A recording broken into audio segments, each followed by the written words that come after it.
Assalamu alaikum wa rahmatullahi wa barakatuh. Bonjour à tous et bienvenue sur la chaîne de Tanger Institut pour ce nouveau cours que nous sommes heureux de pouvoir vous offrir.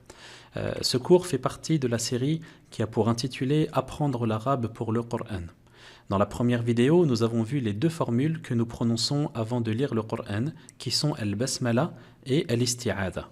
Nous verrons donc dans ce cours le premier chapitre du Coran, Surat Al-Fatiha. Encore une fois, je tiens à préciser que notre rôle et notre but n'est pas de faire l'exégèse du Coran, mais plutôt d'expliquer les mots de manière littéraire, linguistique. Ainsi, lorsque vous lirez ce chapitre, lors de vos prières, vous comprendrez mieux ce que vous dites, et ainsi vous obtiendrez une meilleure concentration et une meilleure dévotion. Alors, Suratul Fatiha, comme d'habitude, nous commencerons par la lecture et sa correction. Attention, nous lirons sans les règles tajwid. Le but ici sera de prononcer correctement les lettres et de respecter les liaisons ainsi que les prolongations dites naturelles. Ensuite, nous expliquerons les mots qui composent ce chapitre, le singulier, le pluriel, la conjugaison, les verbes, etc. Nous donnerons quelques exemples et bien sûr, vous aurez le droit à des exercices que vous ferez remplis de joie et de bonne humeur, j'en suis certain. Évidemment, on corrigera les exercices avec vous. Puis en dernier lieu, nous verrons ce qu'on appelle la rhétorique. La rhétorique en langue arabe, ça se dit al-balara. La rhétorique est vraiment une science extrêmement intéressante. C'est vraiment la science qui va vous permettre, qui va nous permettre de comprendre le sens des mots dans une phrase. En général, les étudiants commencent à étudier al-balara, c'est-à-dire la rhétorique, après l'étude de la grammaire, al-nahu et du sarf, la conjugaison. Non pas parce qu'elle est compliquée et difficile, je vous assure, la langue arabe est facile et même très très très facile. À partir du moment où vous écoutez les conseils de votre professeur et que surtout vous patientez. Bon allez, commençons sans plus attendre avec le premier tableau. Alors un petit rappel très rapide, dans ce tableau nous pouvons voir trois colonnes, une colonne tarjama, traduction, une colonne mufrad singulier et une colonne jama' pluriel. Alors le premier mot sur lequel nous allons nous arrêter est le mot surah, surah, qui veut dire chapitre. Son pluriel est suwar. Vous pouvez le noter sur votre cahier de mots que vous avez sûrement déjà devant vous. On passe donc au premier verset que nous allons étudier. On lit tout d'abord ensemble al-isti'adha ainsi que le basmala. A'udhu billahi minash shaytanir rajim. Bismillahir rahmanir rahim. Alors pour ce qui est du premier verset que nous allons étudier, Alhamdulillahi Rabbil Alamin. Alors je le prononce avec vous, je le lis avec vous. On dit Alhamdulillahi Rabbil Alamin. Alhamdulillahi Rabbil Alamin. Alhamdulillahi Rabbil Alamin. En français, ce verset est traduit de la sorte. La louange appartient à Allah, le Seigneur des mondes.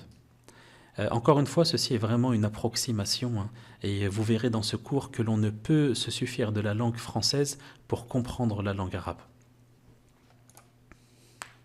Alors commençons tout d'abord par les mots de vocabulaire que l'on va retrouver ici. Hamd, qui est la louange. Rabb, Seigneur, son pluriel est arbab. Alam, qui veut dire un monde, son pluriel est alamoun. Hamd, la louange, et on va beaucoup en parler dans ce cours. Rabb, Seigneur, le pluriel arbab. Alam, alamoun, le monde, les mondes.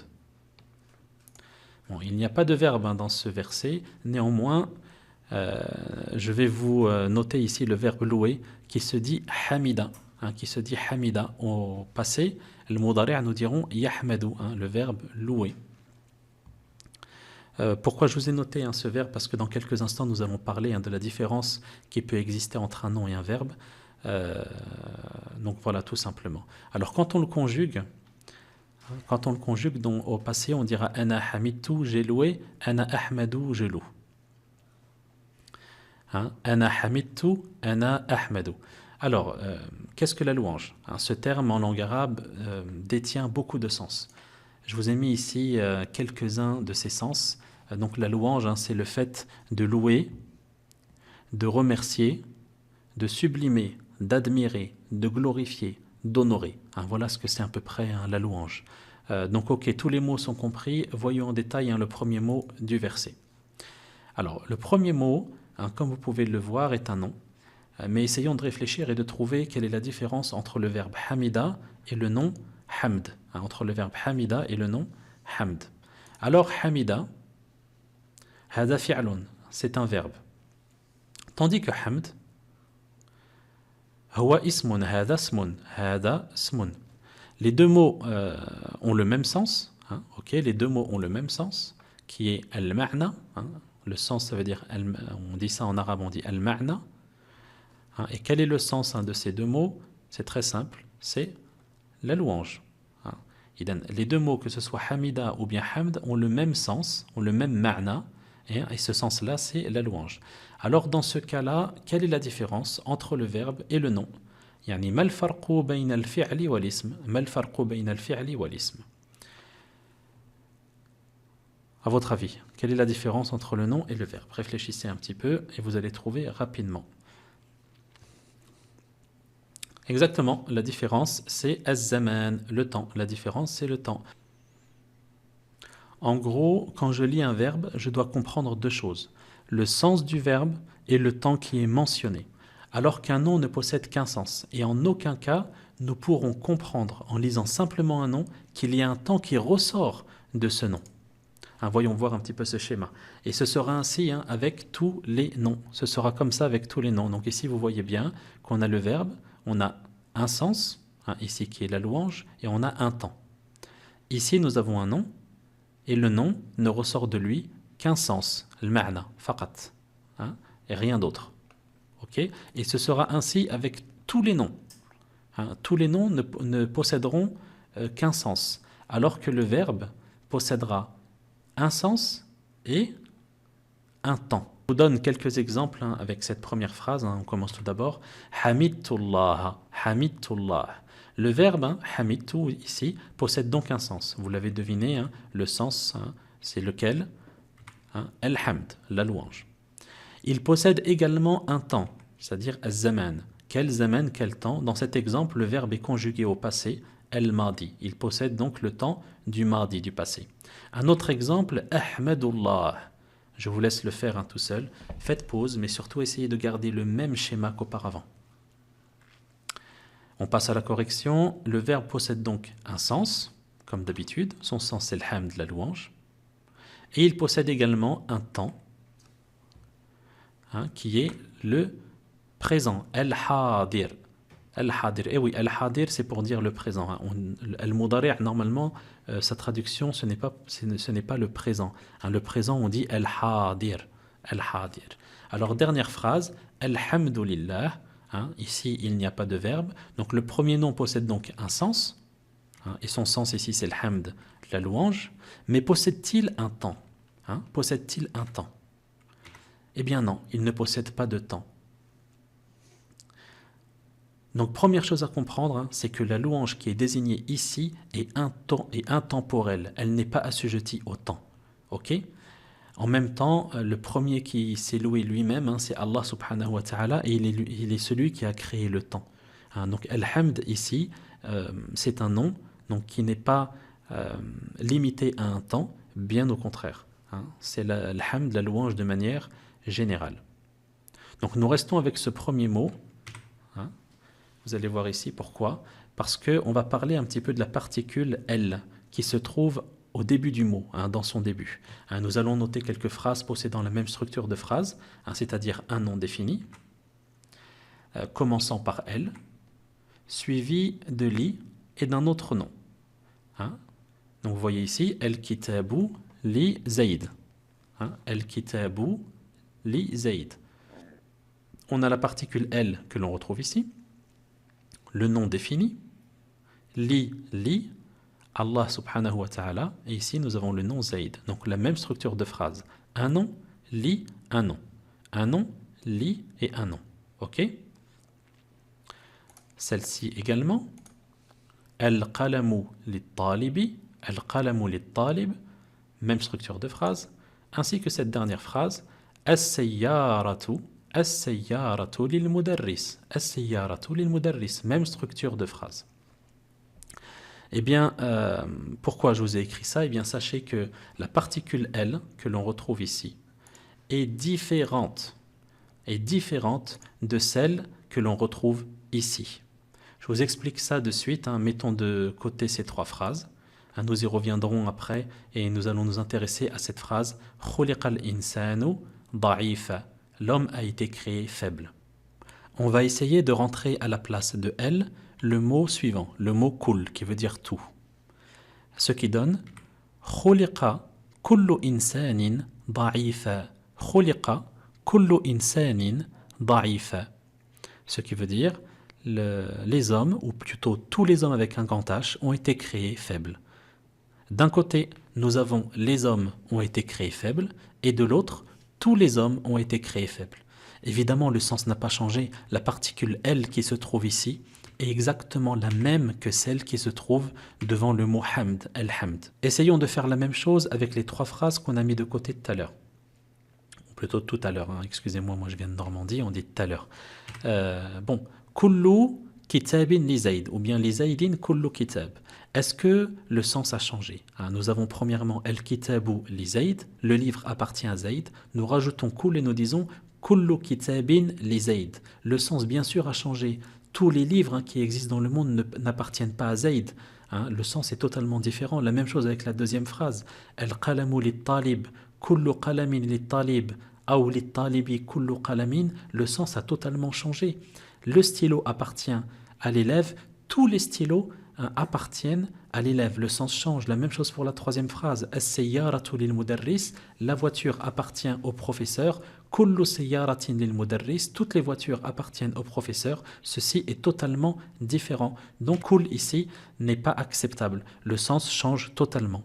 Et pour alhamdulillah, le fait de dire toutes les louanges appartiennent à Allah subhanahu wa ta'ala, cela n'altère pas le sens. Ici, ce qui est désigné, c'est donc toutes les louanges de manière générale. Toutes les louanges de manière générale, dénouées de tout temps. Allez, on fait un petit exercice pour s'assurer que vous avez compris. Je vous écris ici une phrase, El-munafiqu finnar. El-munafiqu finnar, l'hypocrite est en enfer. Ici, le feu qui est désigné, c'est le feu de l'enfer. Donc, on retrouve ici la particule L que l'on retrouve ici également. Alors, à votre avis, quelle est la phrase qui ne change pas le sens de la première? Kullu munafiqin fi kulli nar, kullu munafiqin fi nar, ou bien el munafiqu fi kulli nar. Allez, réfléchissez bien, prenez votre temps. La phrase qui ne change pas le sens de la première, à votre avis, est laquelle? Eh oui, c'est celle du milieu. Kullu munafiqin finnar. Autrement dit, la particule, celle-là, qui est devant el munafiq, est la même que celle-ci, alors que celle-là, qui est devant le mot nar, est la même que celle-ci. Elles sont différentes, totalement différentes. Alhamdulillahi rabbil alamin, toutes les louanges appartiennent à Allah subhanahu wa ta'ala. Continuons avec le prochain mot, li, qui rentre dans le mot Allah, et nous disons lillah. On va d'abord apprendre à l'écrire, qa'idatun imla'iyya, règle d'écriture. Donc apprenons à écrire correctement le li lorsqu'il rentre dans un nom défini. Alors voici un tableau, nous avons ici le nom défini et ici le nom après que li y soit entré. Le premier mot el-masjid, qui est la mosquée, je le fais pour vous. On écrira ainsi l'il masjid, l'il masjid. Ok? Vous faites la même chose avec tous les autres noms. Néanmoins, je vous ai mis ici la traduction des mots pour ceux qui ne les connaissent pas. Et en plus, je vous donne une petite technique pour ne pas vous tromper. Alors, regardez bien. El-Masjid, nous écrivons d'abord le nom avec le A et le L. Ensuite, ce qu'on fait, c'est qu'on prend la Hamza et on rajoute un petit trait. Hop là, c'est vite fait. Et on écrit l'il Masjid, l'il Masjid. Allez, je vous laisse faire le reste avant de passer à la correction et on lira ensemble rapidement les mots après que li y soit entré. Alors voilà pour la correction, vérifiez si c'est bon de votre côté et on continue avec un deuxième tableau. Néanmoins, je vais lire avec vous les mots qui sont écrits. Donc on a el-bayt, lil-bayt, el-mudarris, lil-madrasa, bon ça c'est une faute. El-mudarris, lil-mudarris, el-talib, lil-talib, al-rasoul, lil-rasoul, el-nabi, lil-nabi. Vous avez vu, il a suffi de rajouter un petit trait entre le hamza et le lam et ensuite de mettre une kasra sous le lam. C'est très simple. Donc maintenant, voyons voir un deuxième tableau. Alors ce deuxième tableau, il est différent du premier. Pourquoi? Parce que tous les noms que l'on va retrouver ici commencent par un lemme. Hein, tous les noms que l'on retrouve ici commencent par un lemme. Donc, comme d'habitude, je vous ai mis la traduction et je vais vous donner un petit coup de main avant de vous laisser faire cet exercice. Alors, regardez comment on écrit.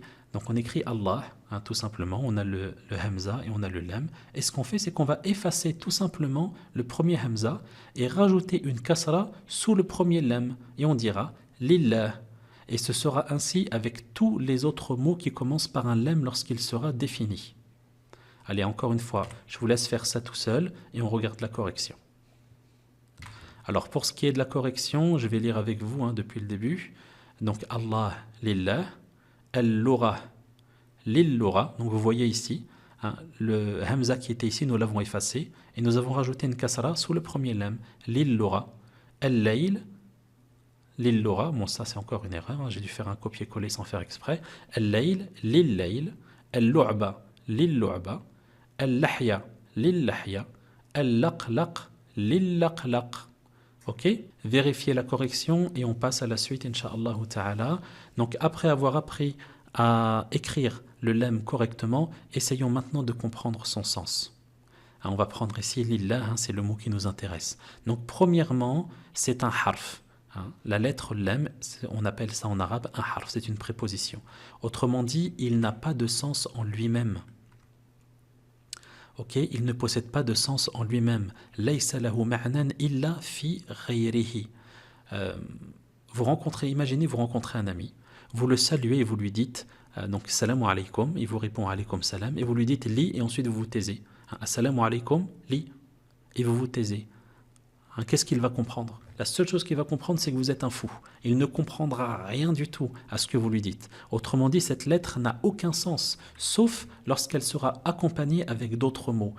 Ce harf n'a pas de sens si ce n'est avec autrui. C'est pour cela qu'ici, nous allons nous l'apprendre lorsqu'il est dans la structure de phrase. Alhamdu lillah. Alhamdu lillah. Alhamd, comme on l'a vu précédemment, possède un ma'na, ce qui est un sens. Le sens, al-ma'na ici, qui est désigné, c'est pour dire en fait, c'est une chose que l'on ne touche pas, comme la peur, l'amour ou encore la crainte. Ok, donc ça, il faut que ce soit vraiment bien compris. Le sens qui est désigné ici, ce sont ces choses-là. Le deuxième nom que l'on retrouve dans cette phrase est Allahu subhanahu wa ta'ala. Allah subhanahu wa ta'ala n'est pas un sens, bien sûr, c'est une entité. On dit en arabe zat, c'est une entité à part entière, zat. Alors écoutez-moi bien, et ça c'est très important. Lorsqu'on trouvera le lam ici, li, entre un sens, un ma'na, et une entité, un zat, eh bien ce sera un lam que l'on appelle un lam l'istihqaq, lam ou l'istihqaq. Ok, lam ou l'istihqaq. En gros, dans cette phrase, quel est le sens qu'Allah subhanahu wa ta'ala mérite de plein droit? On dira que le nom mentionné après li mérite de plein droit, à votre avis, quelle chose? Mérite de plein droit alhamd, la louange. Ici, le li a ce sens-là, la louange alhamd. Donc ce lam s'appelle lam l'istihqaq et on le trouvera entre un sens et une entité. Il faut essayer de bien comprendre car en arabe, cette lettre, lam, peut avoir plus de 20 sens différents. Je vous donne un autre exemple très simple. Al-baytu li Zayd. Al-baytu li Zaydin. On a ici un nom, mais qui est une entité, et ici un autre nom Zayd, qui est également une entité. Est-ce que Zayd mérite de plein droit la maison? Eh bien non, le lemme ne se trouve pas entre un sens et une entité, mais plutôt entre deux entités. Et on pourra dire dans cet exemple que le nom mentionné après lemme possède, il est le propriétaire de l'bayt. Ok? Allez, on fait un petit exercice de recherche pour voir si tout a été compris. Aïna lam ou l'istihqaq. Aïna lam ou l'istihqaq. Donc ici, je vous ai écrit plusieurs phrases. As-sama'u lillahi. Le ciel appartient à Allah subhanahu wa ta'ala. Al-azabu lil kafir. Le châtiment appartient aux mécréants. Al-jannatu lil muslim. Le paradis appartient aux musulmans. Al-kitabu li Zayd. Le livre appartient à Zayd. Al-ihtiramu li shaykh, le respect appartient aux vieilles personnes. Waylun lil mutaffifin, malheur aux fraudeurs. Faites pause, réfléchissez, faites un peu marche arrière si vous avez besoin de mieux comprendre et nous corrigerons ensemble, Inch'Allah ta'ala. Alors, pour la première phrase, As-sama'u lillah, est-ce que le lemme ici est un lemme istihqaq? Eh bien non. Eh bien non, tout simplement. Je vais réfléchir à voix haute et résoudre cette question. Regardez un petit peu comment il faut faire et comment il faut fonctionner. Alors ici, j'ai un nom qui est une entité. Et le nom après le lemme est également une entité. Donc ce n'est pas un lemme istihqaq, pas la peine d'aller plus loin que ça. Un lemme istihqaq se trouvera entre un sens et une entité. La seconde phrase, al-azabu lil kafir. Le premier nom est un sens et le nom après le lemme est une entité. Donc c'est un lemme istihqaq. Naam, exactement, super. On continue. Al-jannatu lil muslim. Non. Al-kitabu li Zayd. Non plus. Al-ihtiramu li shaykh. Ici, on a un sens et ici, on a une entité. Donc, effectivement, c'est un lemme. Et le lemme qu'on trouve ici, huwa lamu l'istihqaq. Waylun lil mutaffifin, malheur aux fraudeurs. On a un sens, on a une entité. C'est donc bien lemme l'istihqaq. Donc, jusqu'ici, nous pouvons dire que, alhamdulillah, et toutes les louanges de manière générale, dénuées de notion de temps, appartiennent de plein droit à Allah subhanahu wa ta'ala. Passons maintenant à la fin du verset. Rabbi al-alamin. Rabbi al-alamin. Rabb a le sens de Malik. Rabb a le sens de Malik. Ce qui veut dire tout simplement le Seigneur ou bien le souverain. Al-alamin, al-insu wal-jinnu wa ghayruhum. Al-alamin, yani al-insu wal-jinnu wa ghayruhum. Les mondes, ce sont ou comprend les hommes, les djinns et toute autre chose, en gros toute créature. Allez, un autre exercice très facile, vous allez voir ici très rapidement. Entre parenthèses, nous avons Rabb al-alamin. Donc la phrase, on dira Allahu Rabbu al-alamin. Allahu Rabbu al-alamin. Ce que je vais vous demander de faire, c'est de changer cette phrase en utilisant le mot Malik. Le mot Malik, ce qui donnera Allahu Malikul alamin. Allahu Maliku al-alamin. Faites la même chose sur votre cahier avec les deux autres phrases. Et puis, comme d'habitude, on voit la correction très rapidement. Alors, nous dirons Zaydun Rabbul Bayt. Zaydun Rabbul Bayt. Zaydun Malikul Bayt. Zaydun Malikul Bayt. Ici, vous pouvez voir le féminin. Zaynabu Rabbatul Bayt. Zaynabu Rabbatul Bayt. Zaynabu Malikatul Bayt. Comme vous pouvez le voir, le mot Rabb possède également un féminin. Il suffira de rajouter à sa fin un ta marbuta. Mais attention, vraiment avec tout en majuscule. Mais attention, on ne peut pas utiliser le mot Rabb comme on veut. Il y a des règles. Ok? Donc on va voir ça en détail, Inch'Allah ta'ala. On va faire une révision rapide tout d'abord de ce qu'on appelle an-nakira wal-ma'rifa, le défini et l'indéfini. Donc on prend le mot kitab. Donc ce mot nakira, il est indéfini. Et nous voulons le rendre défini en utilisant el. Ce qui va donner el kitabu. On rajoute le el, on enlève le tanwin. Ça tout le monde le sait. Et donc ce mot-là est défini. Donc ça c'est compris. Et ce nom défini, el kitabu, peut désigner n'importe quel livre existant dans le monde entier. Que ce soit un livre vert ou bien bleu, que ce soit un livre en français ou en arabe, que ce soit un livre de science ou de littérature, que ce soit un livre d'histoire ou de géographie, le mot El-Kitab pourra désigner n'importe quel livre qui existe dans le monde entier. Ok? Alors faisons le même exercice avec le nom Rab. Ok? Le nom Rab. Nous allons tout d'abord le mettre en indéfini pour voir ce que ça donne. Donc nous dirons Rabbun pour l'indéfini. Le défini, on rajoute alif lam et on dira Arabbu. Arabbu. Ok? Par contre, ce qui est très important, c'est que lorsqu'on le rend défini et qu'on rajoute la particule L, le nom Rabb sera spécifiquement réservé à Allahu subhanahu wa ta'ala. Nous ne pourrons l'utiliser pour désigner autre qu'Allah azza wa jal. Donc là, la grande question, c'est comment l'utiliser en défini. Est-ce qu'on peut l'utiliser en défini? Eh bien, on le fera en fait, comme on l'a fait précédemment, en utilisant un mudaf ilayh. Rabbul bayti. Rabbu al-bayti. Donc ici, il est défini. Pourquoi? Parce que al-bayti, il est défini. Le mudaf ilayh est défini. Donc al-mudaf wa al-mudaf ilayh est défini. Essayons maintenant que nous avons vu tous les mots de ce verset, de mieux définir ce verset. Ok? Donc, الحمد لله رب العالمين يعني أفضل الدعاء الحمد لله وهذا كلام النبي عليه الصلاة والسلام. Le prophète عليه الصلاة والسلام dans un hadith authentique il dit أفضل الذكر لا إله إلا الله وأفضل الدعاء الحمد لله. Donc moi j'essaierai Inch'Allah de vous mettre quelques hadiths dans le blog sous la vidéo sur la récompense et les mérites de ce qu'on appelle al-hamdala. Al-hamdala. Nous avons vu al-isti'adha. Al-isti'adha, c'est le fait de dire A'udhu billahi minash shaytanir rajim. Al-basmala, c'est le fait de dire Bismillahir rahmanir rahim. Al-hamdala, c'est le fait de dire Alhamdulillahi rabbil alamin. Essayons donc de donner une traduction un peu plus correcte et plus précise, Alhamdulillahi rabbil alamin, que la louange appartient à Allah subhanahu wa ta'ala.